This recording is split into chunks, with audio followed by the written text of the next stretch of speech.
ہمارے جو ماہر ہے گزشتہ ایک پروگرام میں انہیں جب یہ اسائنمنٹ دی گئی تو انہوں نے باقاعدہ گراف کے ذریعے اور چارٹ کے ذریعے سب ممبرس کو تقسیم بھی کی. تو مجھے یاد ہے تو بڑی محنت اور انگریزی سے یہ ٹاپک جو ہے آج کا جو عنوان ہے وہ لفظ موجود کی ضرورت ہے.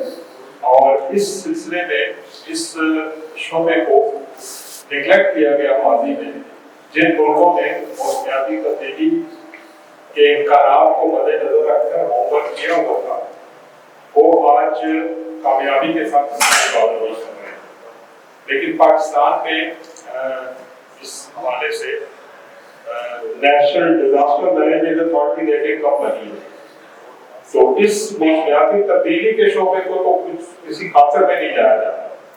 تو وہ اب ہمیں اس لیے بھگتنا پڑ رہا ہے کہ اس بارے میں کوئی پیش بندی نہیں ہوئی, کوئی منصوبہ بندی نہیں, کوئی اس میں پالیسی وغیرہ نہیں ہوئی. اب دیکھیں بارشوں کا ذکر ہوا یہاں پہ. بارشیں جو ایکسپیکٹڈ تھی ان مہینوں میں نہیں ہوئی. یعنی لاسٹ بارش جو ہے وہ 5 اکتوبر 2024 کو ہوئی. 5 اکتوبر 2024 تو 4 ماہ سے زیادہ عرصہ گزر گیا. 120-30 دن ہو گئے, یعنی سال کا ایک کوارٹر گزر گیا.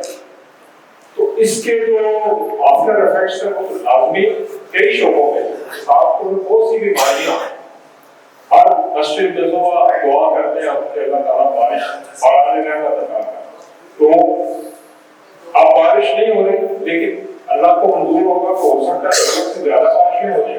اس سلسلے میں پیش بندی ضروری ہے. جو سیلاب کے حوالے سے الرٹ کرنے والا ڈپارٹمنٹ ہے اس کا اپنا رول ہے, اس کو بر وقت اس سلسلے میں کام کرنا چاہیے.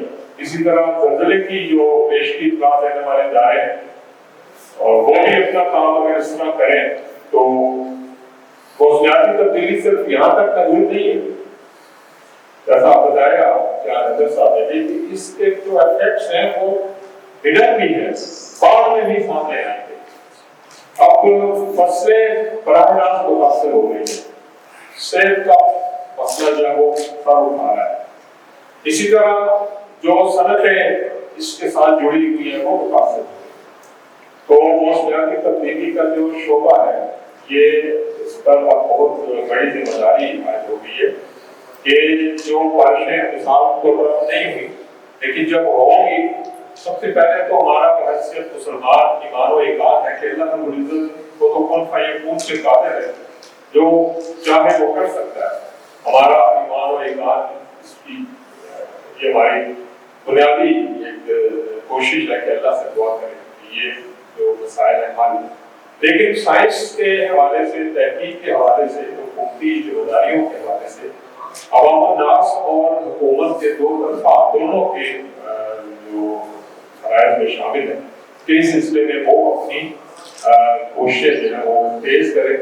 اب ایک کسی لے مین کو اس تبدیلی کے حوالے سے نہیں پتا تو حکومت کی ذمہ داری ہے کہ چاہے میڈیا کا سہارا دے, جو مساجد کے ائمہ ہیں خطباء ہیں ان کے ذمہ کرے کہ یہ اگر کسی علاقے کے لوگ ان پڑھ ہیں انہیں اس بارے میں شعور نہیں ہے کہ بارشیں کیوں نہیں ہو رہی یا ہوں گی تو کتنی زیادہ بارشیں ہو جائیں گی, تو یہ میڈیا کے ذریعے, اخبارات کے ذریعے, جہاں جس ذریعے سے یہ اویئرنیس کریٹ کی جائے تو یہ ایک افیکٹو میڈیا کنسٹرکشن ہوگا.